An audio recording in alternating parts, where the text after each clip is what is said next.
우리 한국말 설교하겠습니다.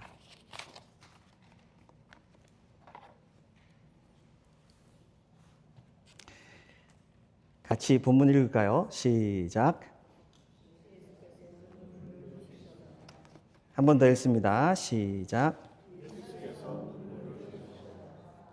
네, 예수께서 눈물을 흘리시더라. 저는 요한복음을 너무너무 사랑합니다. 물론 성경에 있는 모든 책들을 다 사랑합니다. 그렇지만 요한복음은 챕터 하나하나가 다 20장 31절에 있는 그 말씀대로 예수님이 그리스도이시고 예수님이 하나님의 아들이심을 증명할 뿐 아니라 누구든지 읽는 자 믿게 하려고 하나님의 성령의 감동으로 사도 요한의 그 손을 통하여서 쓰게 한 글이기 때문에 모든 챕터 한 챕터 이 모두가 다 그쪽을 바라보고 있어요. 그래서 우리가 한 챕터 읽을 때마다 그 속에 있는 메시지가 무엇인지, 정말 예수님이 의도하신 그 메시지가 무엇인지 그것을 제대로 알고 오늘 그 음성을 듣고 내가 주님을 따라가는 것이 중요합니다. 오늘도 우리에게 예수님은 그렇게 물어보십니다. 내가 이것을 믿느냐? 그러잖아요. 예수님께서 챕터 11에 그러셨잖아요. 나는 부활이요 생명이니. 그 말씀을 하시고 난 뒤 끝에 뭐라 그랬어요? 네가 이것을 믿느냐? 그랬어요. 그죠? 그러면 이것은 예수님께서 우리에게 예수님에 대한 정보만 우리에게 준 것이 아니라 너의 심장에 내가 부활이고 생명인 것을 지금 믿느냐라고 지금 물어보고 있는 거예요. 그래서 이 메시지는 듣는 오늘 여러분들과 저에게도 너무나 중요한 메시지입니다. 나는 그 예수님을 믿고 있는가? 우리는 그 영생을 그분과 함께 살면서 어떻게 살 수 있는가? 이게 참 다릅니다. 그래서 오늘 부활이요 생명이신 예수님이 자기에 대해서 선언해 주신 그것을 통해서 우리의 신앙이 그분을 따라가는데 좀 더 명확해질 뿐 아니라 그 부활이요 생명이신 주님을 오늘 생생하게 따라가면서 체험하는, 그래서 그 하나님으로 부여해지는 여러분들과 제가 되시기를 주의 이름으로 축원합니다. 우리 가장 먼저 여쭙니다. 예수님께서 눈물을 흘리셨습니다. 나사로가 죽었어요. 예수님께서 그런데 여기 우셨다고 합니다. 눈물을 흘리셨다고 합니다. 예수님은 왜 우신 걸까요? 예수님은 울 자격이 있는 걸까요? 제가 이 질문을 던지는 이유는요. 예수님이 나사로가 아프다고 했을 때 예수님 바로 오지 않았어요. 그죠?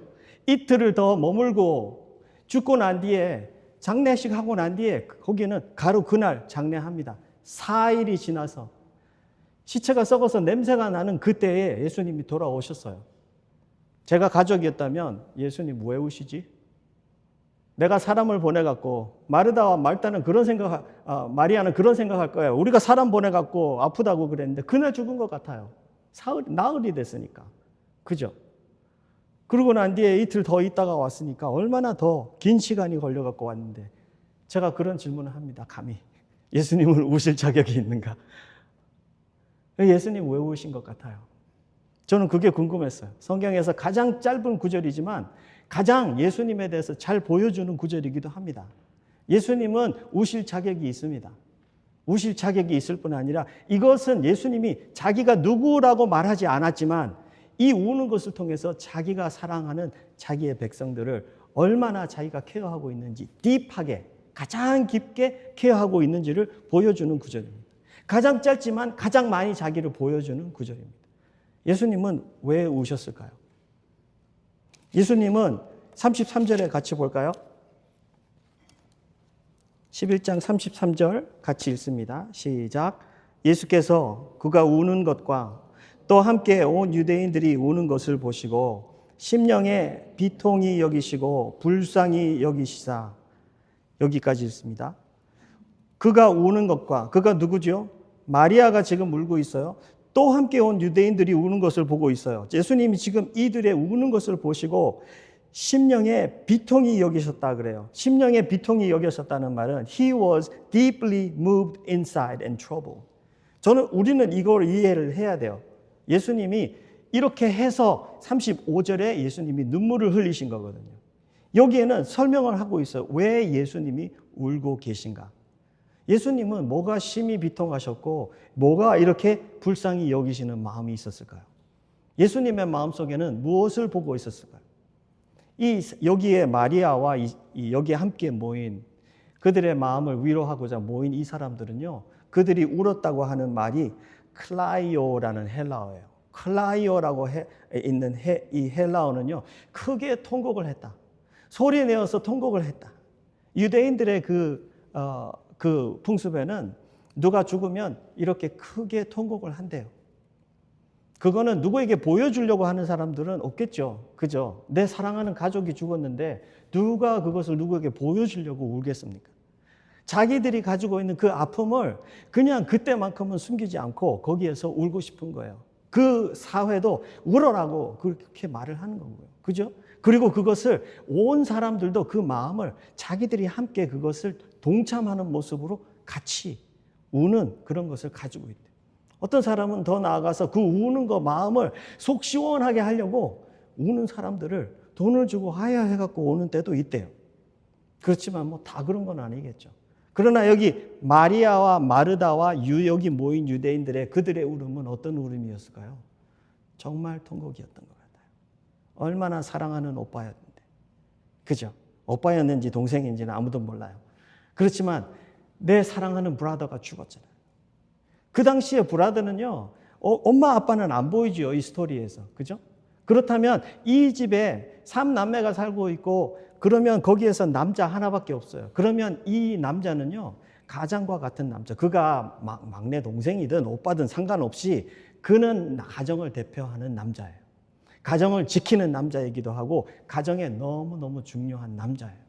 그것이 다 없다 해도 내 남자 동생이나 오빠는 너무나 중요한 존재예요. 그를 그렇게 사랑했는데 그가 죽었어요. 얼마나 그 죽음이 아프겠어요. 근데 예수님께서는 이들을 참 가까이 아셨던 것 같아요. 성경에 보면은 가까이 그들을 찾아보고 나중에 마리아는 예수님 십자가 마지막까지 그를 지키고 그 옆에 있는 여러 마리아 중에 한 마리아잖아요. 마리아는 예수님하고 그렇게 가까이 지냈고 마르다도 그렇고 나사로도 그렇고 그런 관계예요. 예수님은 뭐가 그 마음속에 정말 심히 비통히 여기시고 불쌍히 여기셨을까? 예수님은요, 죽음 자체에 대한 분노를 가지신 것 같아요. 여러분들, 죽음은 예수님이 창조한 게 아니죠. 그죠? 죽음은 죄로 인해서 이 세상에 들어오게 됩니다. 근데 이 죄가, 이 죽음이 얼마나 사람들을 어렵고 힘들고 아프게 하는 건지 그 당시뿐만 아니라 여러분들 지금 죽음에 대한 걱정 없는 사람이 있어요? 아무도 없죠. 우리 모두가 죽음의 걱정이 있어요. 죽음의 두려움이 있고 죽음에 대한 굉장히 그거에 눌려가지고 그 영향력에 물려서 우리는 매일매일 삶을 살고 있어요. 우리 하는 모든 삶의 모든 것은 아마 그것에 위축돼가지고 매일매일 우리가 그거에 맞도록 살아야 되는 거예요. 그렇게 있을 거예요. 예수님은 그것을 보면서 마음 아파하십니다. 영생을 주시는 예수님의 관점에서 여러분들 한번 보세요. 영생은 어떤 거예요? 죽음이 있는 거예요? 없는 거예요? 없어요. 요한계시록에도 보면 그 천국을 그림을 그리는데 거기에는 죽음이 없고 눈물이 없고 아픔이 없고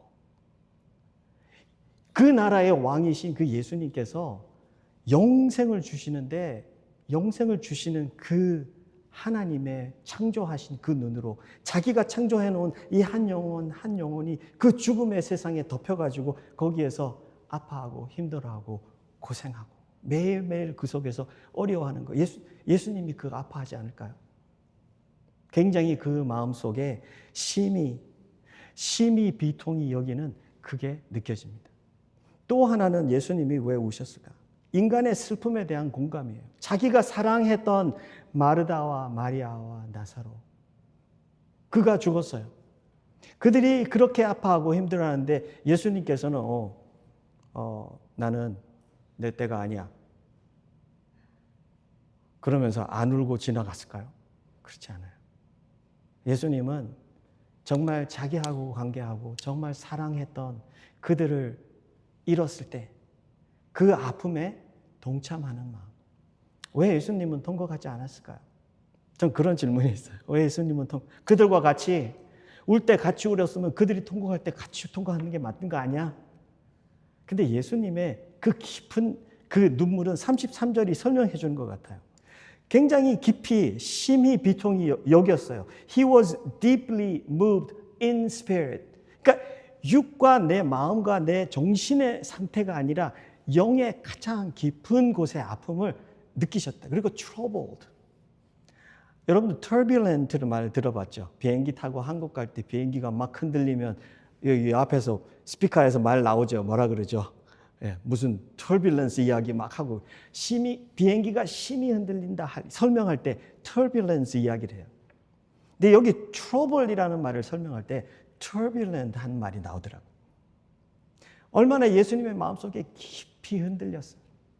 깊이 흔들리고 아팠다라는 그것을 설명해 주고 있는 게 이거예요. 사랑하는 성도 여러분, 내가 아플 때 예수님은 아플까요?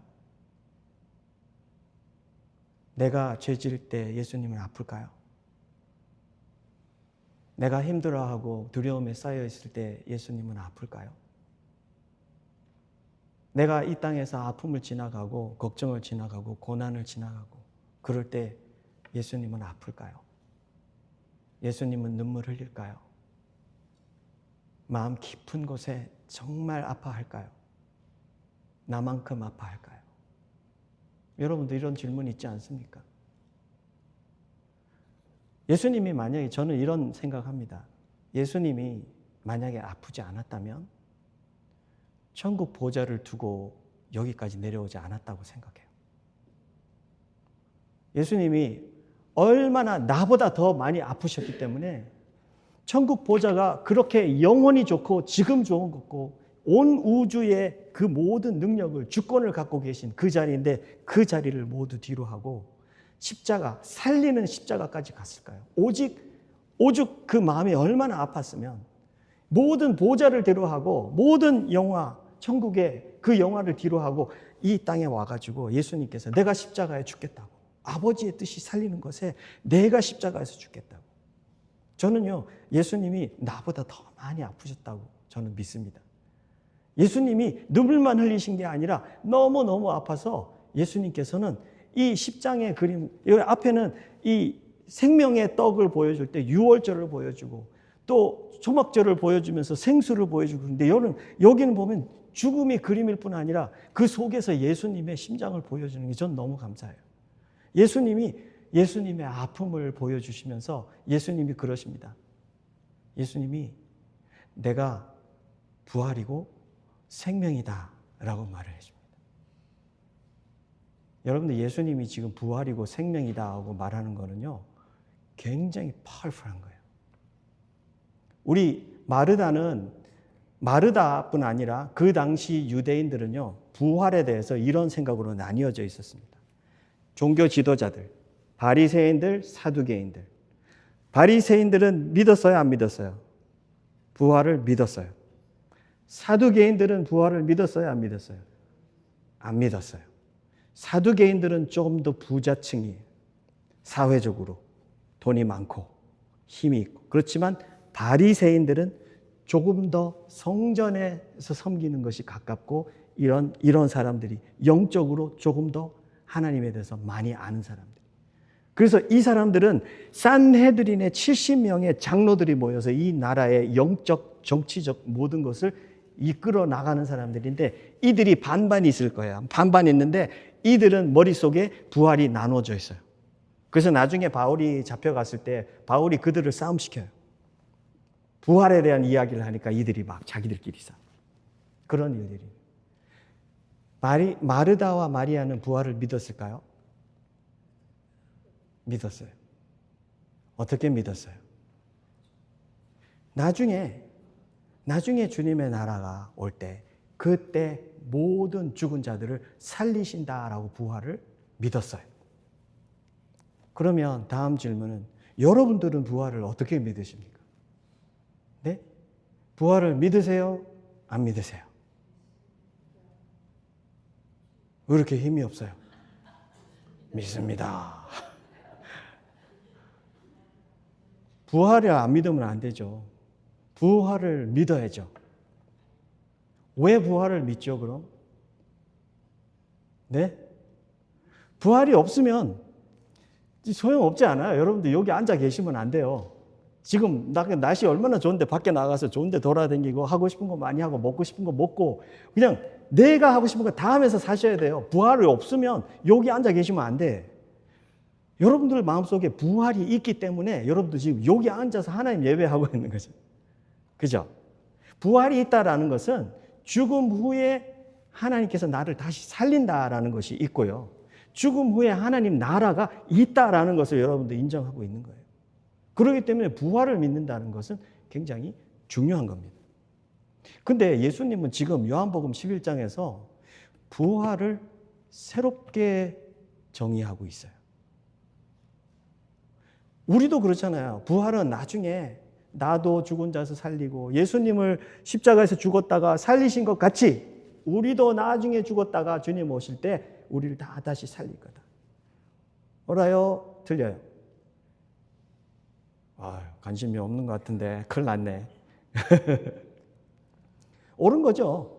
그거 맞는 거예요. 그거 틀렸다 그러는 거 아니에요. 예수님이 오실 때 모든 죽은 자들이 다시 살아납니다. 그것도 부활이에요. 그렇지만 부활의 본질이 뭔지를 예수님께서 오늘 선포하고 계신 것이 요한복음 11장이에요. 25절에 한번 같이 볼까요, 여러분들?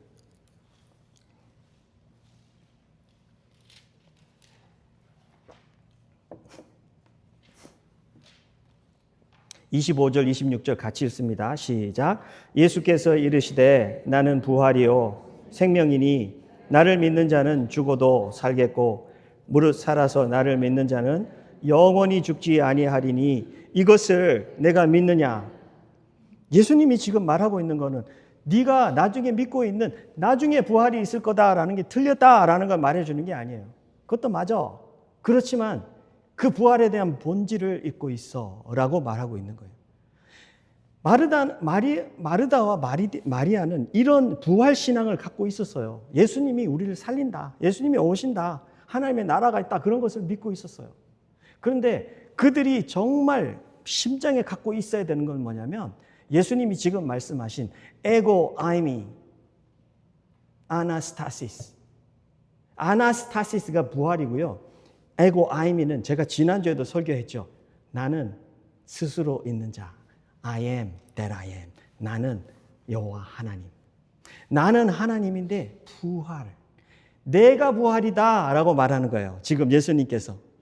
부활은 나중에 가가지고 일으키는 그 사건이 부활이 아니라 그것도 부활이야. 그렇지만 진짜 부활의 본질은 나야. 내가 부활이야 라고 예수님 말하고 있는 거예요. 이거의 다른 점은 뭐죠?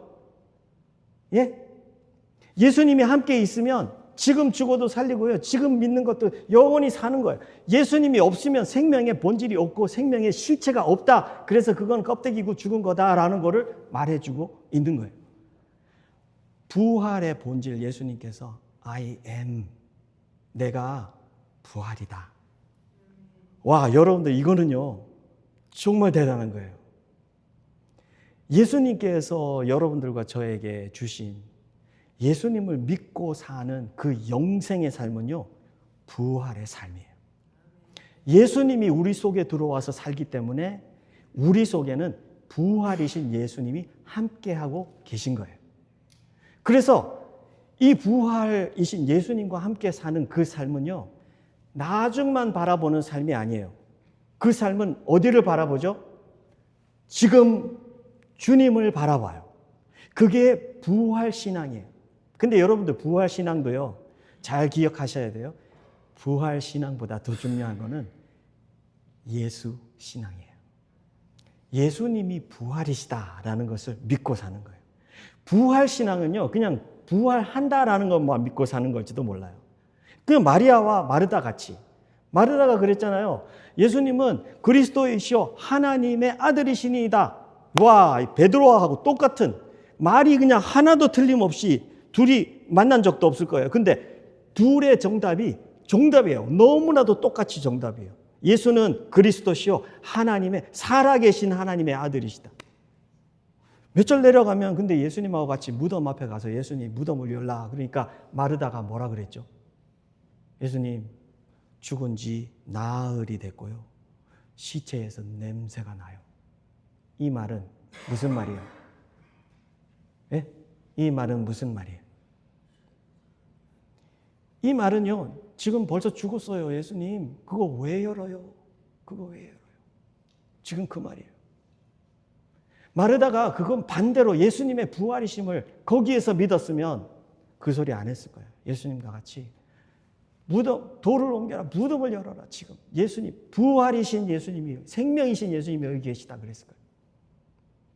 근데 마르다는 그렇지 않았어요. 마르다의 머릿속에요, 내가 믿고 있는 거하고 내가 실제로 예수님하고 함께 사는 삶에 갭이 있다는 걸 보여주고 있어요. 크죠? 나도 이런 고백하기가 힘든데 이 고백했어요. 여러분들도 고백하죠. 사람들이 물어보고 예수 누구세요? 그러면 여러분들 뭐라 그래요? 예수님은 그리스도시고 하나님의 아들이시네. 이번에 요한복음 지나가고 난 뒤에 이 말은 할 줄 알아야 돼요. 근데 이거보다 더 중요한 건 뭐죠? 예수님이 부활이십니다. 예수님이 생명이십니다. 부활이다라는 것은 죽은 데서 살릴 수 있는 권세가 있는 생명이다라는 것을 말해주는 거예요. 부활은 죽음을 생각하고 있는 죽음 아래에 있는 우리에게 보여주신 예수님의 정체성이에요. 그래서 예수님께서 말해줘요. 나하고 같이 사는 그 삶은 부활의 능력과 권세가 있는 같이 사는 삶이야. 생명은요, 부활이 커, 생명이 커. 생명이 더 크죠. 생명은요, 죽음이라는 거 없이도 처음부터 끝까지 예수님의 존재를 말해준 거예요. 죽음이라는 그림 속에서는 부활이 큰 그림. 그러나 생명은요, 영원히 처음부터 그분의 속성, 그분이 누구신가이다. 예수님은 마리아와 마르다에게 말해줍니다. 오늘 여러분들과 저에게 우리는 이런 질문을 해야 돼요. 우리 자신에게. 예수님이 부활이고 생명이다. 장례식 할 때 목사님이 꼭 들고 나오는 말씀 중에 하나가 부활이요 생명이다. 나중에 우리 만날 거다. 그런 이야기 하기 위해서 이 말씀 갖고 나와요. 그런데 예수님의 의도는 뭐예요? 예수님이 실제로 나라는 지금 이 나이에 이 시점에 서 있는 나에게 너무나도 생생하게 자기 음성으로 들려주세요. 이사가 내가 부활이야. 내가 생명이야. 너하고 나하고 사는 이 생명 속에 내가 부활이라는 것을 너 믿고 있지? 내가 그것을 믿고 내가 영생이라는 걸 믿고 있지? 그런 것은 나의 삶 속에 어떻게 나를 변화시킬 것인가? 여러분도 그런 실험 하셔야 됩니다. 내가 어떤 인생 속에 어렵고 힘든 일을 닥쳤을 때 어떤 것들이, 어떤 상황들이 나에게 그럽니다. 너 이건 끝나서 이건 죽은 거야. 그게 내 건강이든 내 생명이든 그게 비즈니스든 그게 관계든 여러분들 우리는 어떤 죽음을 향해 만날 때가 많아요. 우리가 그것을 지나갈 때 우리는 부활이고 생명이신 예수님하고 그 속에서 어떻게 지나가느냐. 여러분들 참 중요합니다. 그 속에서 그걸 살려보려고 막 노력하고 사는 삶도 중요하지만 우리는 누구에게 가야 될까요? 주님께로 갑니다. 왜요? 그분이 부활이고 그분이 생명이시니까. 전 시편 23편 다시 읽어봤어요. 시편 23편. 좋아하는 구절인데요. 이렇게 써 있어요. 내가 사망의 음침한 골짜기로 다닐지라도 해를 두려워하지 않을 것은 주께서 나와 함께 하십니다. 저는 참 오랫동안 이것을요 이렇게만 생각했어요. 내가 사망의 음침한 골짜기를 다닐 때 주님께서 함께 하셔서 나를 그냥 막대기와 지팡이로 지켜주실 거야. 이렇게만 생각했어요. 요한복음 11장이 이거와 같이 이렇게 부딪히면서 저에게 다시 어떻게 생각이 되냐면요. 내가 사망의 음침한 골짜기로 다닐지라도 나에게 부활의 주이신 예수님이, 나에게 부활의 생명의 주이신 예수님이 나와 함께 가면서 거기를 지나갈 거야. 여러분들 이거는 예수님이 그냥 살려주고 지켜준다는 그것보다 훨씬 더 큰 말이에요. 내가 너의 생명이야. 여기 사망의 음침한 골짜기에서 아슬아슬하게 떨어져도 나는 너를 살릴 거야. 나는 너에게 생명이 될 거야. 나하고 함께 있는 한 너는 괜찮아. 주님께서 지금 그 이야기 해주셔. 그래서 이렇게 큰 사랑을 말해주고 이렇게 큰 자기의 자신을 말해주는데 우리는 꼭 이스라엘 백성들과 같이 로마에서 우리를 건져주시고 나의 어려운 상황에서 나를 끄집어내 주시고 나의 힘든 이 상황에서 나를 지켜주시고 그것만 생각하는 거예요. 근데 요한복음에서는요, 걸음걸음마다 나의 육밖에 보지 못하고 이것을 보지 못하는 그 눈을 주님께서는 끄집어내가지고 그것보다 훨씬 더 큰 자신의 모습을 보여주셨어요. 사람들이 말하는 그리스도 하나님의 아들하고 주님이 말하는 그리스도 하나님의 아들, 너무나 큰 차이. 우리가 예수님 믿고 우리의 인생의 삶 속에 예수님을 그리스도이시오 하나님의 아들이십니다 라는 것을 배워가게, 생생하게 배워가신 하나님이 너무 감사해요. 오늘도 나는 아무것도 아닌데, 너무나 작은데, 이 작은 속에 하나님 부활이고 생명이신 그 하나님을 이 속에다 집어넣으셔갖고 내가 눈이 확 뜨게, 하나님이 그런 분이시군요. 하나님, 제 생각이 달라지고 내 가치관이 달라지고 이 맛을 보는 게 하나님 너무 감사해요. 여러분들과 제가 앞으로 나가면서 이런 하나님을 알고 죽음을 두려워하지 아니요. 우린 사망 두렵지 않습니다. 고린도전서 15장에 그러잖아요. 사망에 너의 쏘는 것이 어디 있느냐. 두렵지 않다는 말이에요. 너의 쏘는 그 어떤 거라도 두렵지 않다는 거예요. 우리를 그 사망에서 승리하게 하신 예수 그리스도로 말미암아 하나님을 찬양한다고 고백하고 있습니다. 오늘 여러분들과 저의 삶도 마찬가지입니다. 우리 남은 인생 주님 앞에 설 때까지 우리의 생각이 이 죽음, 골리앗과 같은 죽음 앞에 우리는 후들후들 떨고 살 게 아니라 정말 주님 부활이고 생명이신 주님 손에 붙들려서 막혀 사는 삶이 아니라 그 진리 속에 자유를 누리면서 하나님 나라의 놀라운 역사를 이루는 우리 모두가 되시기를 주의 이름으로 축원합니다. 기도하겠습니다. 주님 은혜를 감사합니다. 주님께서 이것을 네가 맺느냐라고 말씀하셨습니다. 하나님, 우리 모두가 믿습니다. 예수님이 부활되시고 예수님이 생명 되시고 예수님이 나를 창조하신 하나님 되시고 예수님이 십자가에서 나보다 더 사랑하셔서 나를 살리고자 십자가에서 죽어주신 그 예수님이시라는 것을 내가 믿습니다. 아버지 하나님, 우리가 이런 예수님과 함께 세상으로 나아갑니다. 부활의 능력으로, 그 생명의 능력으로 주님과 함께 살아서 하나님께서 주시고자 하는 그 귀하고 놀라운 것들이 내 삶 속에 넘쳐나서 많은 생명들을 살리고 믿게 하고 그들을 주님께로 인도하는데 귀하게 쓰임받는 복과 복음의 도금들이 될 수 있도록 우리 모두를 축복해 주옵소서. 감사와 찬양을 올려드리며 예수님 이름으로 기도하옵나이다. 아멘.